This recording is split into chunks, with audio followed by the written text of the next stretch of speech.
Hello बच्चों, let's see the question. कह रहा है कि which of the following aqueous solution will have maximum vapour pressure.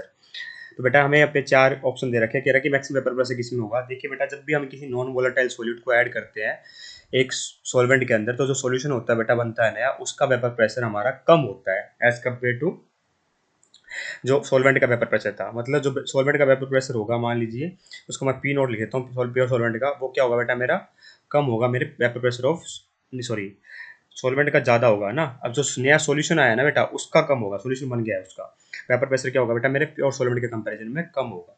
इस बात का अपने को ध्यान रखना है। तो हम कैसे देखते हैं बेटा, इसके लिए हम यूज करते हैं qualitative property, that is relative lowering in vapour pressure. वो क्या कहता है बेटा, P nought minus P S divide by P nought क्या होता है बेटा, it is equal to mole fraction of solute. किस पे डिपेंड करता है बेटा, मोल फ्रैक्शन ऑफ सोल्यूट पे डिपेंड करता है। इस बात का अपने को ध्यान यहाँ पर रखना है। तो हमसे पूछा गया कि मैक्सिमम वेपर प्रेशर कितना है। ठीक है, क्या है बेटा, मैक्सिमम वेपर प्रेशर हमसे पूछा गया किसका होगा। तो हम क्या देखें बेटा, ये बात हमें पता है किसकी बात आ रहा है बेटा, हमें कितना लोअरिंग इन वेपर प्रेशर हुआ है ना। तो ये जो मोल फ्रैक्शन ऑफ सॉल्यूट बेटा जितना ज्यादा होगा बेटा, यहाँ पे आई भी होता है, एक आई होता है वेंटो फैक्टर, वो बताता है कि एक्चुअल में कितने नंबर ऑफ सॉल्यूट पार्टिकल्स है, क्योंकि क्वालिटी प्रॉपर्टी एक हमारी डिपेंड करती है, number of solute particle depend करती है, ऐसी प्रॉपर्टी है बेटा। ठीक है, जितना ज़्यादा वैल्यू होगी इस चीज़ की बेटा, उतनी ज़्यादा लोअरिंग हो रही होगी मेरे वेपर प्रेशर की। ठीक है, तो हमारा वेपर प्रेशर उतना ही कम होगा। तो हम क्या देखेंगे बेटा, इसकी वैल्यू निकाल देखेंगे आई इंटू एक्स की, जिसमें बेटा ये वैल्यू सबसे कम आएगी, मतलब उतना ही कम सोल्यूट हमारा ऐड किया गया है। और जितना कम सोल्यूट ऐड किया गया है बेटा, उतना ही ज़्यादा बेटा मेरा वेपर प्रेशर होगा, क्योंकि सोल्यूट ऐड करने में वेपर प्रेशर मेरा क्या हो रहा है, सोल्यूशन का कम हो रहा है। ठीक है, ये वैल्यू जितनी ज़्यादा हाई, वेपर प्रेशर उतना ही लो होगा। इस बात का अपने को ध्यान यहाँ रखना है। ये वैल्यू जितनी ज़्यादा हाई होगी, आईटा इंटू एक्स, ठीक है, आई क्या, सॉरी आई क्या बेटा, यहाँ पे हमारा वेंटो फैक्टर इंटू में मोल फ्रैक्शन है ना। तो मोल फ्रैक्शन निकाल रहे होंगे। एक चीज बता देता हूँ बेटा, मेरे हमें मैं आपको कि फॉर वेरी डायरेक्ट सोल्यूशन हम मोलरिटी और मोलिलिटी को सेम मान के चलते हैं। तो हम यहाँ पे मान के चलें कि मेरी मोलिलिटी और मोलरिटी सेम है। ठीक है, 0.05 मोलिलिटी में अगर मान लूँ, तो इसका मतलब क्या होगा ये बताइए बेटा। इसका मतलब होगा बेटा मेरा कि 0.05 मोल्स मेरे प्रेजेंट है 1000 kg सॉल्वेंट के अंदर। किसके अंदर बेटा, 1000 kg सॉल्वेंट के अंदर। और सॉल्वेंट क्या बेटा, एक्वस है, वाटर होगा, है ना, सॉल्वेंट के अंदर। इस बात का अपने को ध्यान यहाँ पर रखना है। ठीक है, तो मुझे क्या निकालना है बेटा, मुझे मोल फ्रैक्शन चाहिए और आई चाहिए। तो आई कैसे निकलता है बेटा, आई का मतलब होता है कि एक्चुअली में कितने नंबर ऑफ सॉलिड पार्टिकल है, हम कैसे निकाल रहे होते हैं। जैसे मेरा के फॉर एफिशिएंसी 6 का है ना, तो ये कैसे डिस्ट्रीब्यूट होता है बेटा, ये मेरा 4K पॉजिटिव और एफिशिएंट 6 4 नेगेटिव में डिस्ट्रीब्यूट होगा। तो एक चीज मैं आपको बता दूं बेटा, अगर हम 100% डिस्ट्रीब्यूशन मान के चल रहे हैं ना, ठीक है, तो आई की वैल्यू हम डायरेक्ट लिख सकते हैं कि क्या लिख सकते हैं, जितने नंबर ऑफ आयंस में डिस्ट्रीब्यूट हुआ है, तो 4 और 1, तो टोटल आई की वैल्यू बेटा 5 हो जाएगी। हम मान के चल रहे हैं बेटा 100% डिस्ट्रीब्यूशन है, तो आई की वैल्यू तो बेटा 5 आ गई। अब मोल फ्रैक्शन की बात करूँ तो कैसे निकाले जाएंगे, number of moles of solute तो आ गया बेटा, number of moles of solvent चाहिए। तो number of moles of solvent कैसे आएंगे, number of moles of water चाहिए। वाटर का मतलब हमें क्या चाहिए बेटा, 1000 kg में नहीं बेटा, ये गलती कर दी हमने ना, 1 kg आएगा यहाँ पे, 1 kg सॉल्वेंट के अंदर, है ना, 1 kg आएगा, सॉरी 1000 kg नहीं, 1000 ग्राम लिखना चाहिए था। अब देखिए वाटर का कितने आ जाएंगे बेटा मेरे, वाटर का वेट कितना है बेटा मेरा, यहाँ पे अगर नंबर ऑफ मोल्स चाहिए बेटा मुझे, तो वाटर का बेटा 1000 ग्राम, है ना, 1 kg का मतलब 1000 ग्राम, डिवाइड बाय बेटा मेरा H2O का मोलिकुलर वेट होता है 18 ग्राम पर मोल। ठीक है, ऑक्सीजन का 16, हाइड्रोजन का 1, तो 2 हाइड्रोजन है तो 1 इंटू 2 प्लस ऑक्सीजन 16 कर देंगे तो 18 आ जाएगा। ठीक है, ये वैल्यू कितनी आएगी बेटा मेरे, ये वैल्यू आएगी 55.55। ठीक है, तो हम क्या निकालेंगे बेटा, अब यहाँ पर निकाल रहे होंगे मोल fraction of, mole fraction of के फॉर एफिशिएंसी 6 है ना मेरे सॉल्यूट का। ठीक है, तो मोल फ्रैक्शन ऑफ सॉल्यूट कितना आ गया बेटा, नंबर ऑफ मोल्स सॉल्यूट कितने हैं मेरे, 0.05 है, divide by total number of moles, है ना। मोल फ्रैक्शन क्या होता है बेटा मेरा, मोल फ्रैक्शन होता है number of moles of particular component divide by total number of moles. ठीक है, टोटल नंबर ऑफ मोल्स कितने हो जाएंगे बेटा मेरे, 55.55 प्लस 0.05, 55.55 प्लस 0.05, 55.6 हो जाएंगे बेटा, 55.6। तो 0.05 डिवाइड बाई 55.6 कितना आ गया बेटा मेरा, ये वैल्यू आ रही है 0.00089। ठीक है, अब यहाँ पे आई की वैल्यू कितनी आई बेटा मेरी, 5 आई थी, इसको 5 से मल्टीप्लाई कर देते हैं बेटा। तो 0.00089 को 5 से मल्टीप्लाई किया तो बेटा ये आया मेरा जीरो, इसको 5 से मल्टीप्लाई कर देता हूँ आई से। ठीक है, फाइनल वैल्यू निकाल रहा हूँ 0.0045445। ध्यान देने वाली बात क्या है बेटा, ये वैल्यू जितनी ज़्यादा होगी ना, उतना ही वेपर प्रेशर हमारा कम होगा, बस हमें ये चेक करना है ना। बात करते हैं बेटा ऑप्शन नंबर बी की।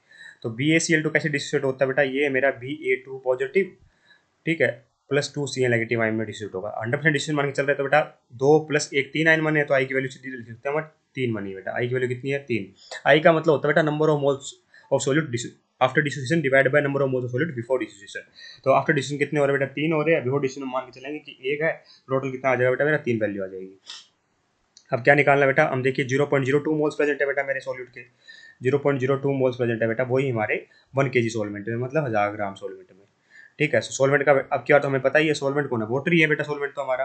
तो सॉल्वेंट के मोल्स हमें पहले से पता है कितने हैं, 1000 डिवाइड बाई 18 करोगे फिर से, तो वो आया ना बेटा 55.55, है ना।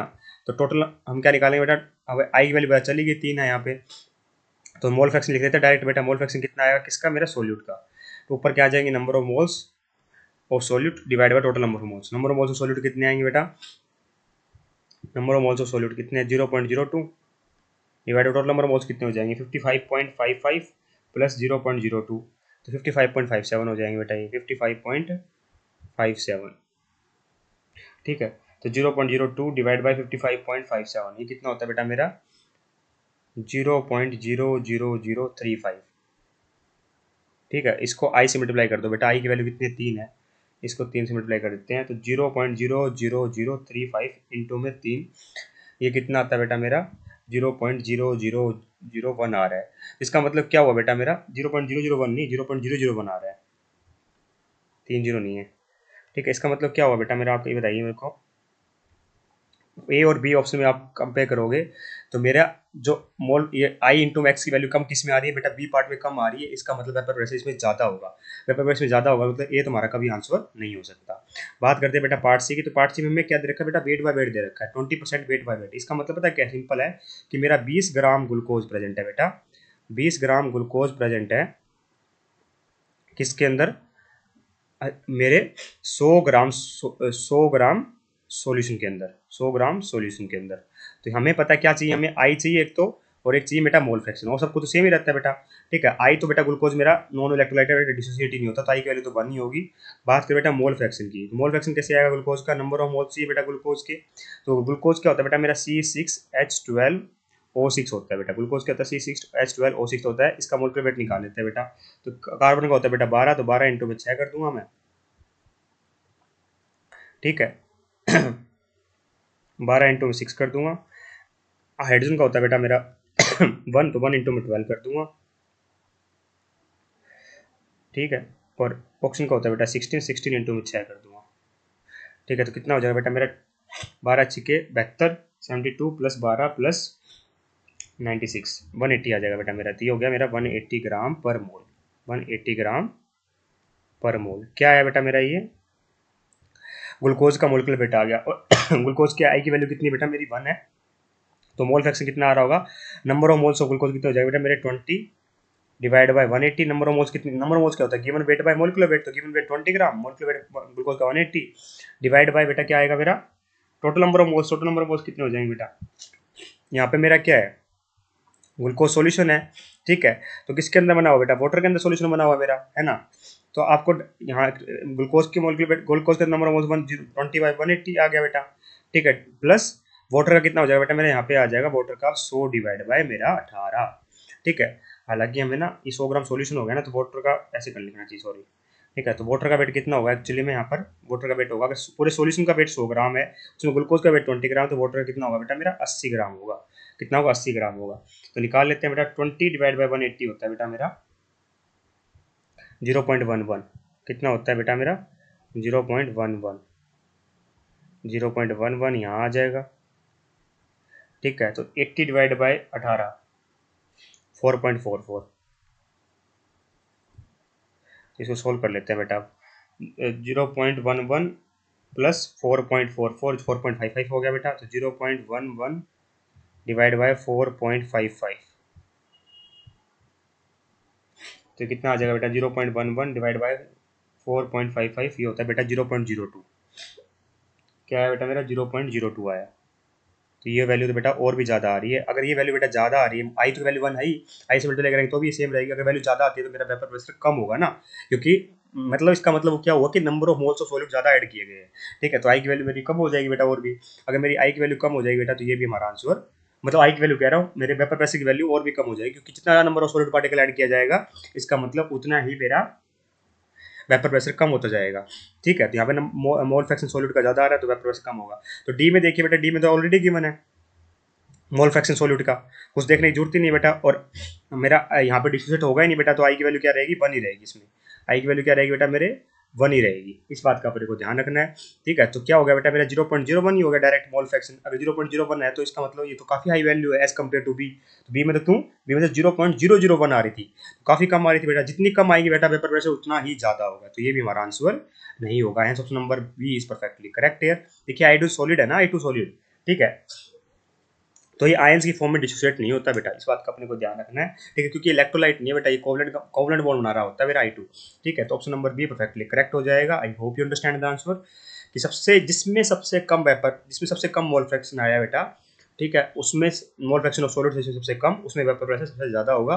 क्योंकि मोल फ्रैक्शन सबसे कम का मतलब क्या हुआ बेटा कि मेरा जो अमाउंट ऑफ सॉल्यूट है वो सबसे कम है ना। तो answer option number B is perfectly correct here. I hope you understand the answer. Thank you so much.